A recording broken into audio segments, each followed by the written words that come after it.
Hi, my name is Andy Kirk, and welcome to Season 1 of Explore Explain. This is a podcast and video series all about data visualization design. In each episode, I have conversations with designers and developers to explore in depth the hidden thinking behind their visualization projects. I'll be asking them to explain the what, the why, and the how of their design process. We have some great guests, some wonderful projects to learn about, so let's jump straight into today's episode. Martin, thank you for joining me for this episode. Can you give our listeners and viewers a short introduction about who you are and what you do? Sure. I'm a freelance data visualization consultant based in Belgium. I also call myself a data journalist. So I give trainings and I develop static and interactive visualizations. In this episode, we're going to look closely behind the scenes at a project you've worked on, which is titled Why Budapest, Warsaw and Lithuania Split Themselves into Two. This was published on the Pudding website in April 2019, and we're going to look at your design process and all the behind the curtain decisions that you faced.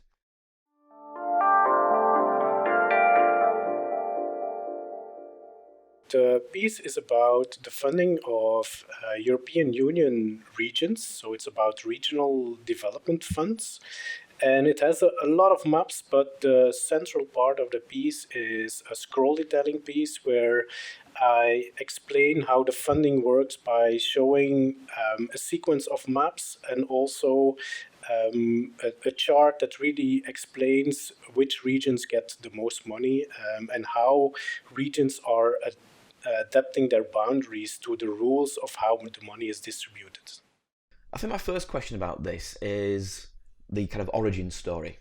How did this emerge? What triggered you in the very first place to think about doing a project about this topic? Was it your own curiosity? Was it something that you discovered as an issue through data analysis? The idea for the story was actually already some years old. At that time, I was working at a newspaper, the Tijd here in Flanders, and I saw an interesting chart from Eurostat where I noticed that some richer regions in Bulgaria are actually richer than some poorer regions here in Belgium, and that surprised me. So I wanted to do something with the regional GDP data of the EU regions. But at that time, I didn't have the right angle to make it into a story, and I also lacked the programming skills to do really something interesting with it. So I let it rest for a couple of years, and then I finally decided I wanted to make something out of this data, out of this idea. So I pitched it to the Budding because I know they hire freelancers to develop stories for them. So, starting our conversation with discussions about the context of this work, and one of the first things that I often think about in the terms of the circumstances is to think about the people involved, the people who are the creators, the stakeholders, and the audience. So, you worked on this alone, but you were not the only person involved in having a stake in what this thing looked like in the end. You worked obviously with the Pudding. Matt Daniels was a key person that you had dialogue with throughout the process of this piece. Can you talk about the sort of dialogue and the relationship that you had, and what kind of influence Matt had on your process? Yeah, Matt had a very big influence on the final outcome of this piece. So in the beginning, I was just generating visuals and ideas to see what storyline we could use, and Matt and his team um, just listened to me, but then also directed me into some kind of direction that I think was the most interesting. So I made a lot of sketches and draft versions of the piece, which we discussed together, and they helped me a lot in focusing on what it was really interesting. And also they helped me a lot with editing. The initial piece was much longer, and they helped me in reducing the text and focusing the story. So yeah, I really have to thank them because it's also because of their work that I think the piece now really works. So the influence there was more editorial, perhaps, than it was in a design sense, which is really I think it's a really strong way that we can work collaboratively with people to get them to sharpen our mind about what to include and what to exclude sometimes, which is not always easy for us when we have that single perspective. The work that the Pudding normally publishes is perhaps more around popular culture in a nutshell. To that extent, then, what were your thoughts around the potential audience characteristics that this might reach? My concern was that the Pudding is a US medium, so this is a very European story. So I think the target audience is more European people, but maybe also people interested in politics in general, because there's some kind of gerrymandering issue to the story. So it might also interest people from the US. But the main focus, I think, is people from Europe interested in politics and how the European Union works. Of course, during the development, Brexit was a very hot topic, and so I also looked into that area to see if we could find an angle that linked to the whole Brexit discussion, but that wasn't really feasible. But yeah, main audience is Europeans interested in European Union and politics. The Pudding exists clearly as a digital output, but one of the key challenges digitally is mobile versus desktop, and this will clearly be something that has to comply with both platforms. We'll come on to some of the design issues that encounters later on, but did that inhibit some of your choices? Did that restrict some of your opportunities, having to create something that would work on both platforms? Not really, because the Pudding has a kind of desktop first approach to things. They say, well, we make it work nicely on desktop first, and then we see how we can adapt it to mobile. Um, but they have a boilerplate template they use, which is already kind of mobile friendly from the start. So it was a bit of an afterthought, but it was not too hard to make it work also on mobile. Um, Interesting here is that after the piece was published, I was invited to show this piece on stage in a big theater here in Belgium. So I kind of adapted the story also to a very wide, big screen. And it was also surprisingly easy to do because it's all the visuals are responsive. I just had to use a big screen to take screenshots, and so the piece really adapts well to small screens, but also to very big screens. Excellent. Um, with regard to constraints, as a relatively self-initiated project, perhaps you don't have the same pressures with regards to timescales that you might have if it was a client piece, but were there any time dimensions or any deadlines perhaps that you set yourself or that Matt and the Pudding established to give you some kind of pressure to kind of get that adrenaline going, to give you a sense of, right, I need to get decisions made?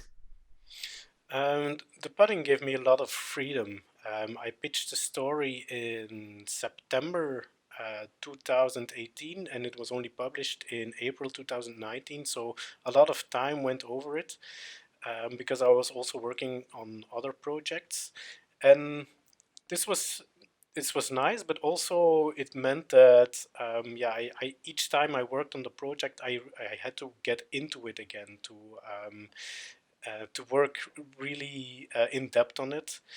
Um, but then in the end, and the final phases, there was some pressure because they have a publication agenda, and the date was set on which my piece should be ready.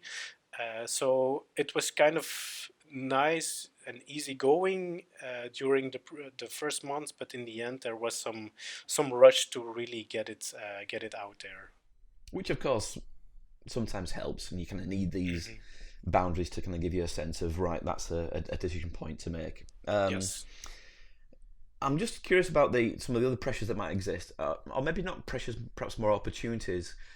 Given that we're talking about Hungary and Poland and Lithuania.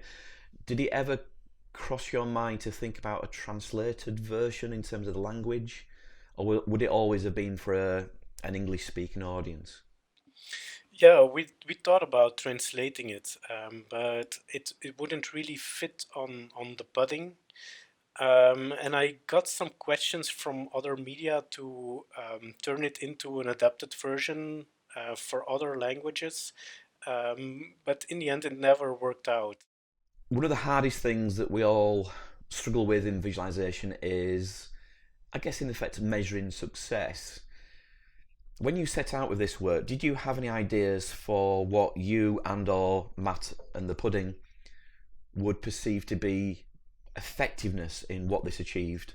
My goal was that it would come under the eyes of people interested in the topic and them learning something new.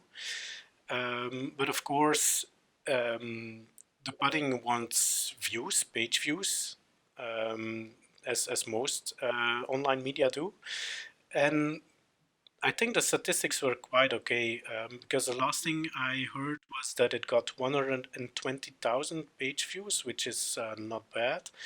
But what surprised me actually was the time on site. So how much time people spend on the page, and this was on average 18 minutes, which is it's incredible. It's enormous. So for me, this is an indication that people really took the time to go through the whole piece, and yeah, I think the way it was set up with the visuals and animations really helped people stay engaged with it.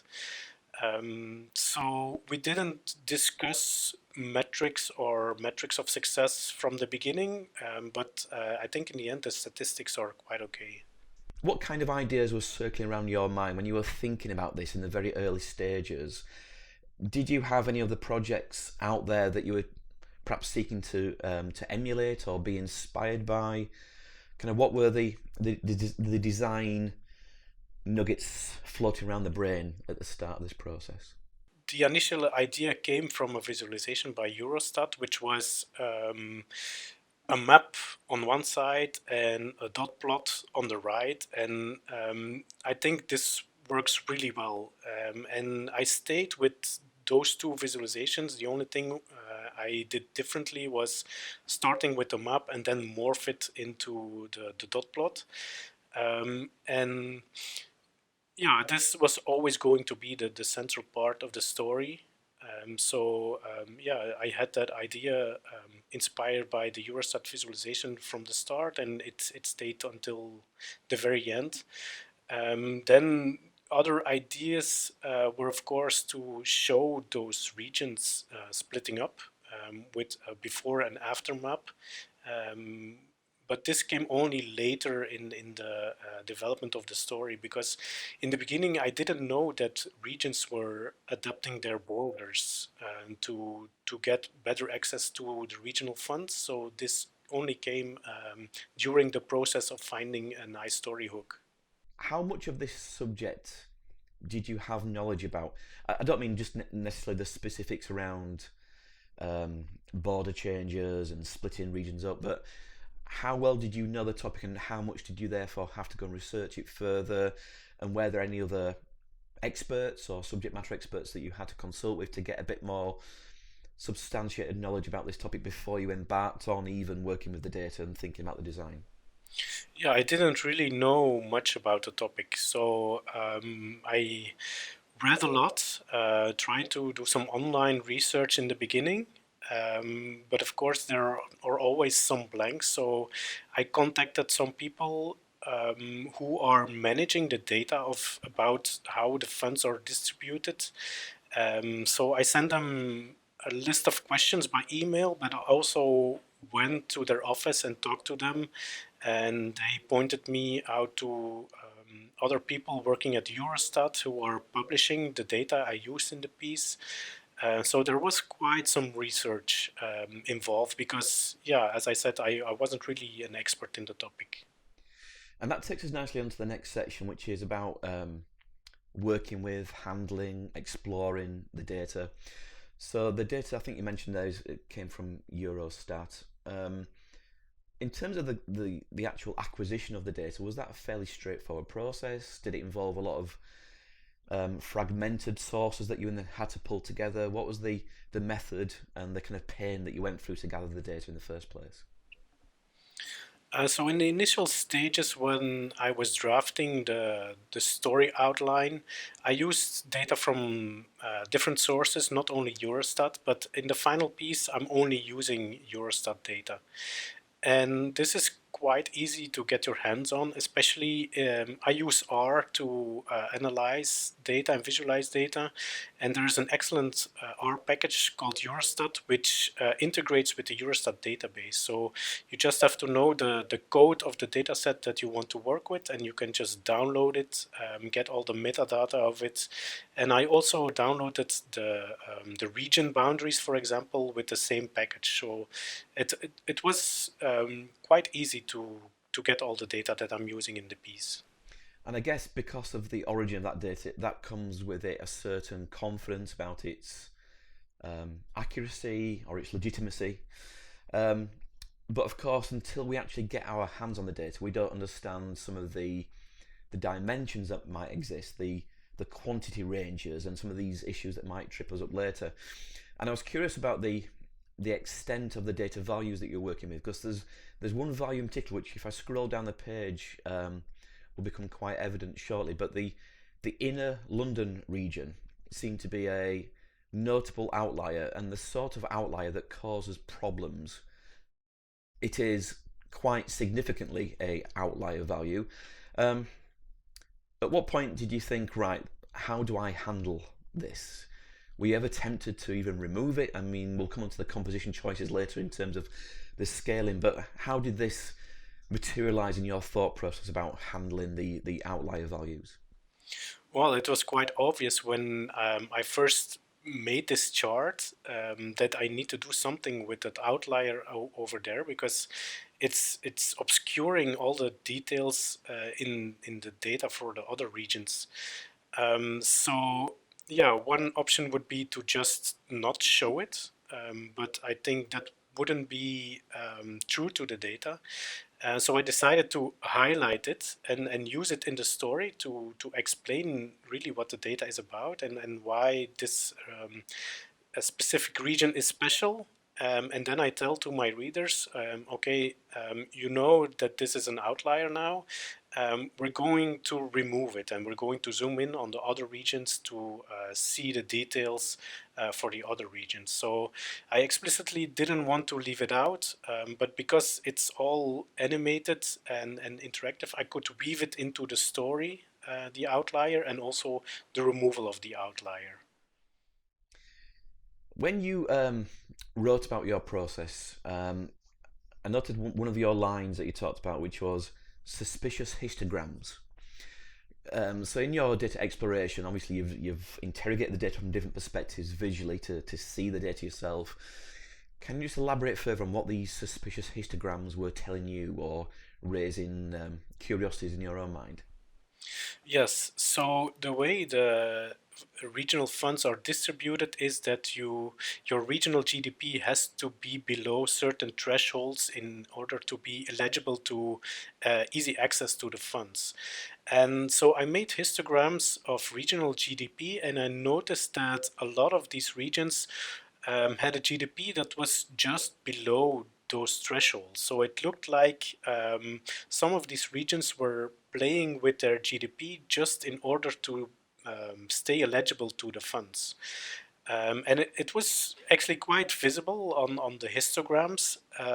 But then I went to talk to people, also people from Eurostat, and other statisticians, and they all said the same thing, that it would be almost impossible for regions to fiddle with their GDP numbers. They have to report it to Eurostat, and so all these numbers are checked. And in the end, I had to let go of that idea of focusing the story on these regions fiddling with their statistics.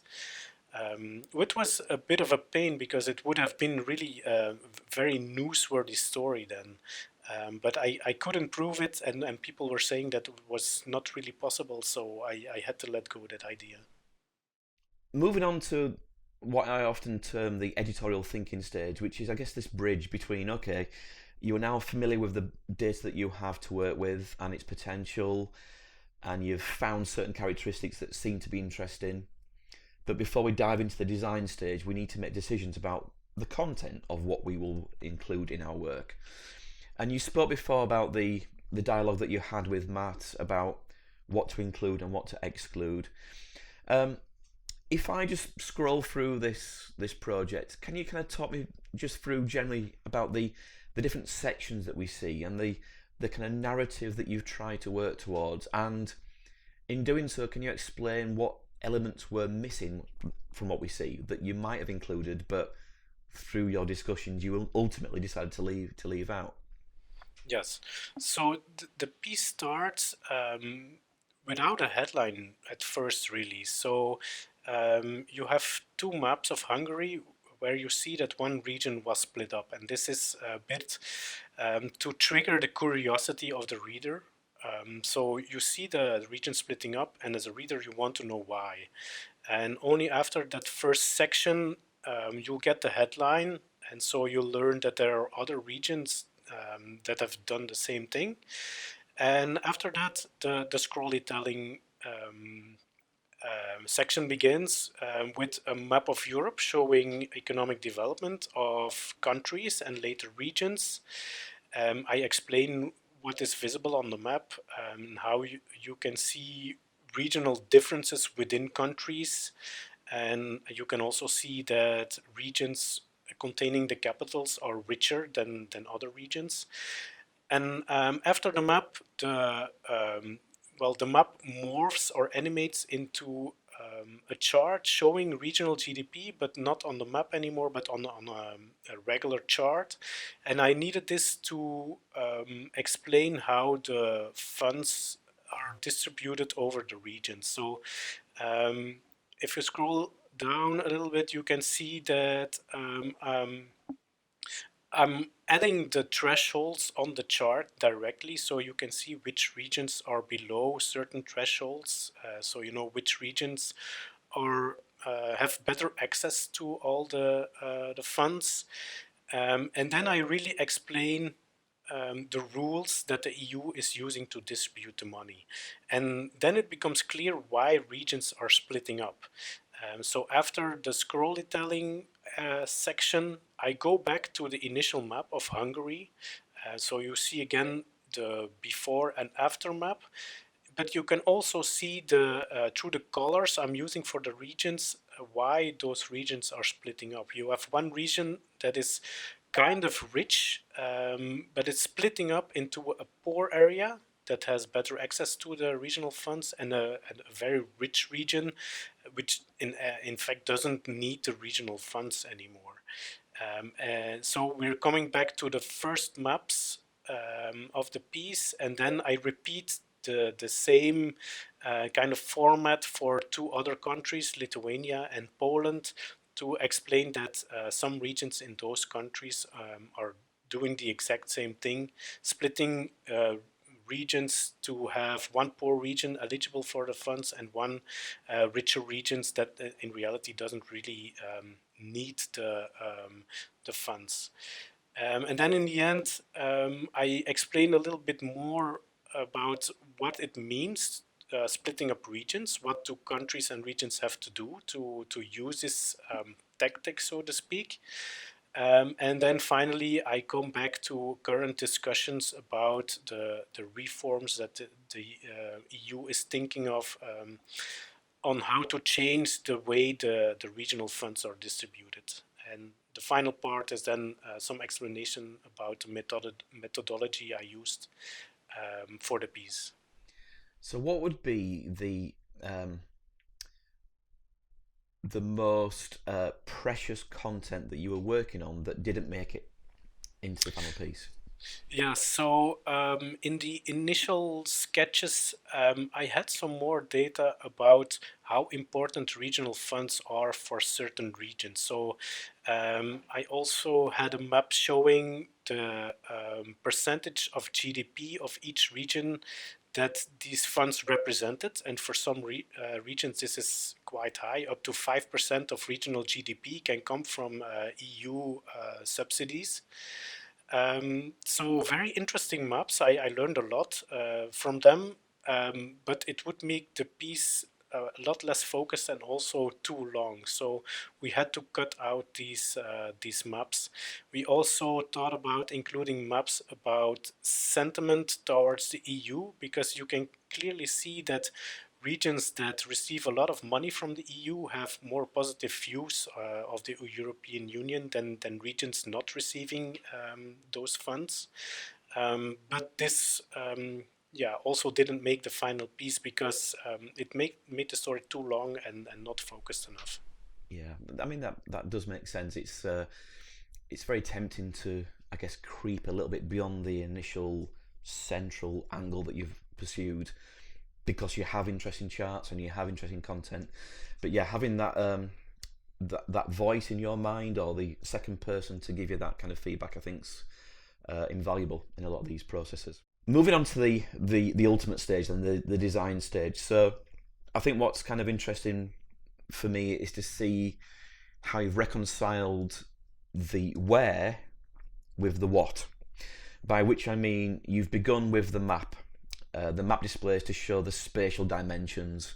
If I scroll back up to the top, we can see these. The spatial dimensions, first of all, just to give you some context about the countries and the regions that we are speaking to in the analysis. And then in the sort of first two sections, the country level analysis and then the more regional breakdown.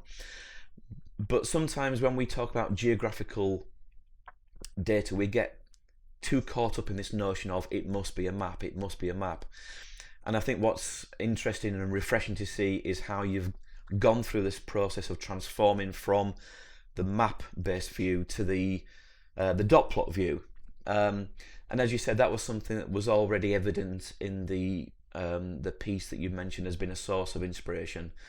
But can you just kind of talk about that that idea of, I guess, the liberation that you get from moving out of a map to using any other chart, whereby we now see these spatial categories as just categories?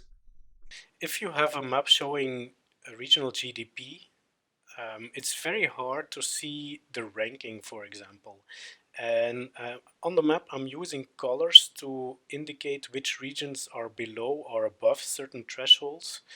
But on a chart, it's just so much more obvious which regions are below or above those thresholds.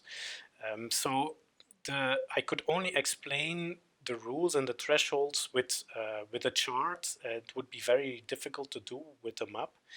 But I wanted to make sure that people understood that what they were looking at on the chart was actually the same features as they were seeing on the map. So that's why I decided to use this animation. So it makes it very clear that the dots on the chart are actually the regions people were seeing before on the map. Yeah, it's a really nice transition and a really nice solution to, again, to kind of breaking out of this construct of a map-based representation. The interactivity, aside from the scrollable experience, there are nice little moments where you can use the body text and the elements within those paragraphs as filtering devices to highlight contents in the charts. Were there any other interactions that you were contemplating that eventually you didn't end up using?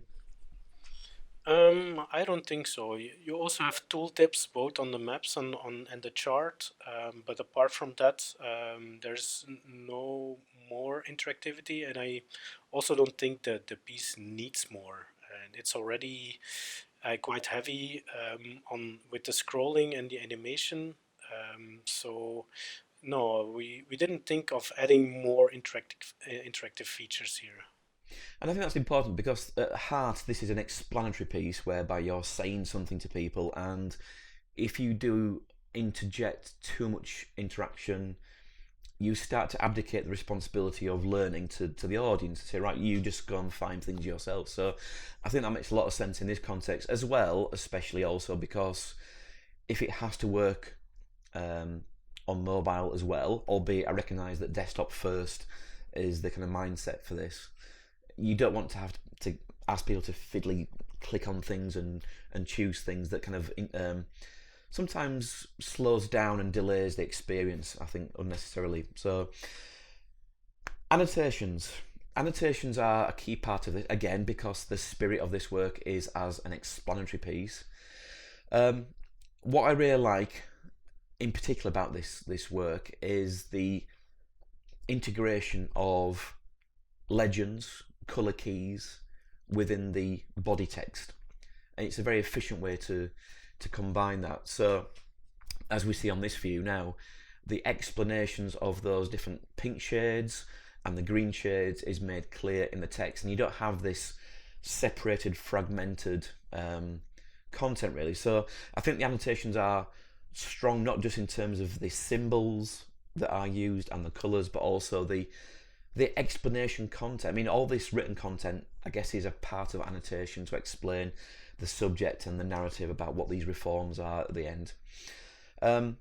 With regards to colour, colour is actually used quite sparingly in this piece. We've only got really the pink shades and the green shades. Now, I can see from the choices there that there's probably a mindset of colourblind friendliness as an important factor.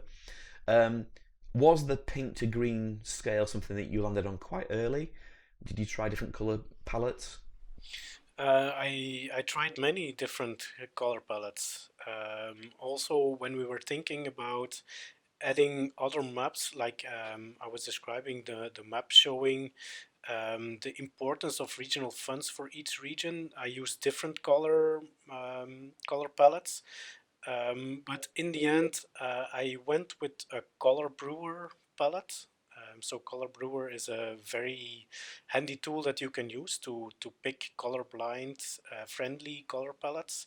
So I use a diverging color palette from Color Brewer, and I also wanted to make it yeah, very bright and alive color palette, just to contrast it with the kind of boring topic that those regional funds are.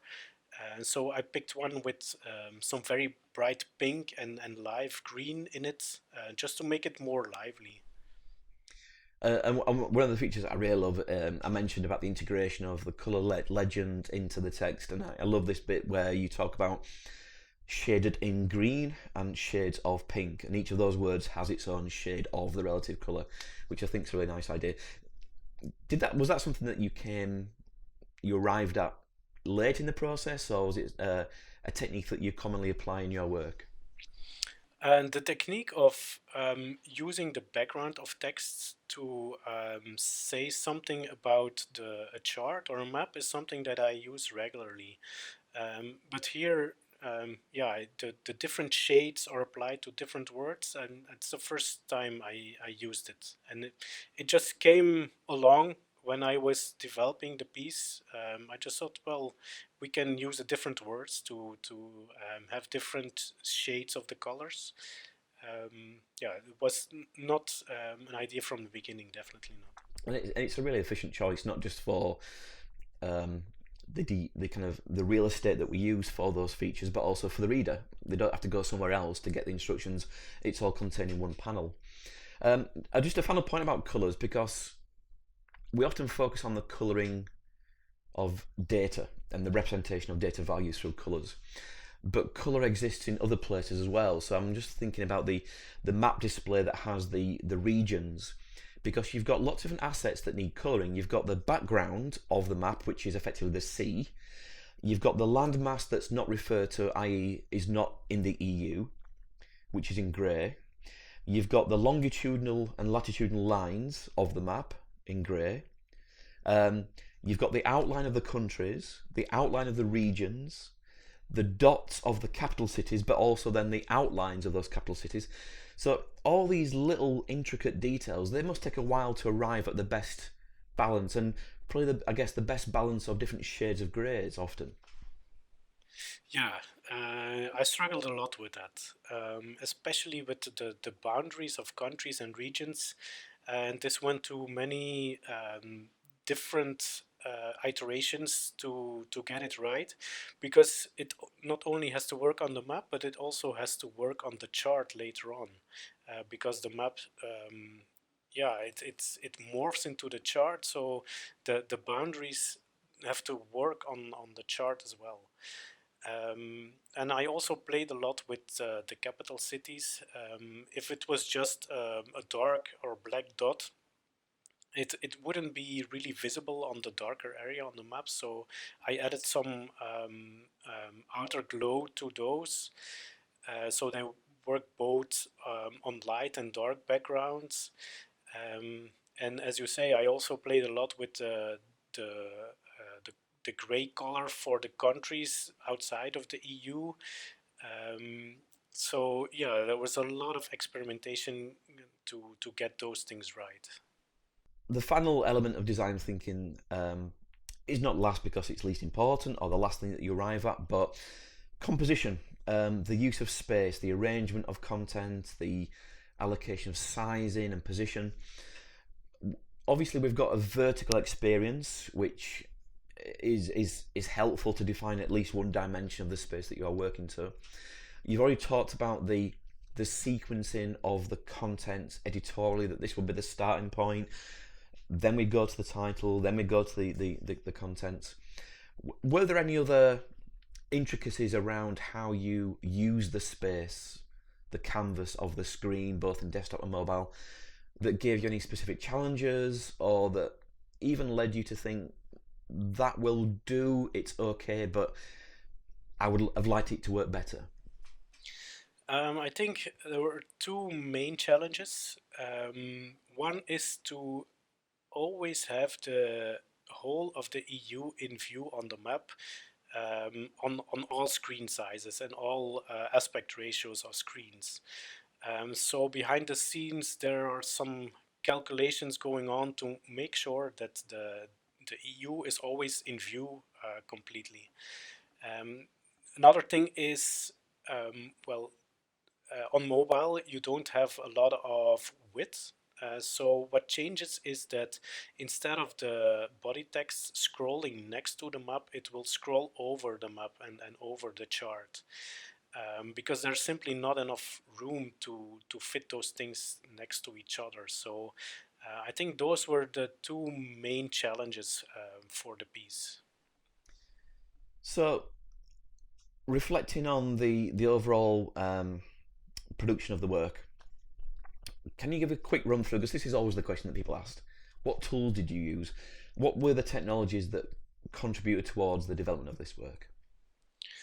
So in the initial phases, as I mentioned, I used R to get the data, to explore the data, to develop some initial storylines. But then later on, I prepared the data in R to get it into D3.js. So D3 is the main technology I use for all the visuals.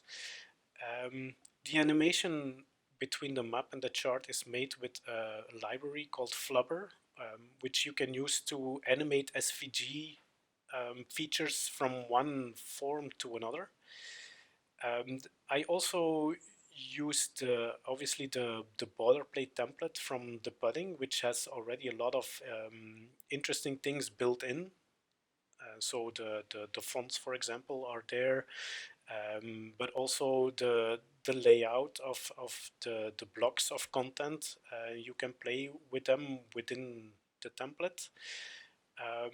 So I think those are the main ingredients: the pudding, boilerplate, and then D3 and Flubber. Those are the main technologies I used. So, kind of reflecting now on the project, on the process that you went through, how do you feel about your own work? Was it enjoyable? Was it efficient? Are you kind of satisfied with what you produced, given the constraints, the data, the topic that you're working with? Are you left with any sense of, given the chance again, I would do X, Y, or Z differently? I'm very happy with the end result, and I also got a lot of positive reactions, also from people working within the European Commission. So it definitely rang a bell with a lot of people. So I'm happy. Maybe the thing that I would have done differently is not spread out the development over such a long period. But this was kind of my own fault. I think it would have been better for me and more efficient if I could have done it like in 2 or 3 weeks full time developing the piece instead of 2 days in that week, maybe one day the next week. So it could have been more efficient if I could have just done it in one go. But that wasn't really possible. But in the end, I'm actually very happy with the result. And so you should be. It's a great project. And any work that we finish, I guess, always remains incomplete because there is no such thing as the perfect ultimate end solution for this. It's always something about what's the best that we can do in the conditions that we work in at the time. So yeah, I mean, that's been fascinating, Martin. Thank you ever so much for sharing your design process, your hidden thinking, your little visualization observations. I will share all the screens, all the relevant screenshots and resources that we've mentioned through that episode. Thank you to Martin, thank you to everyone out there for tuning in, and we'll see you soon for another episode of Explore Explain. To see more information about today's episode, including links to the key sites and resources mentioned, visit my website at visualizingdata.com. You'll also find details about my book, information about my public and private training courses, as well as over a decade of blog posts. If you've enjoyed this series, please consider liking, subscribing and spreading the word. See you next time.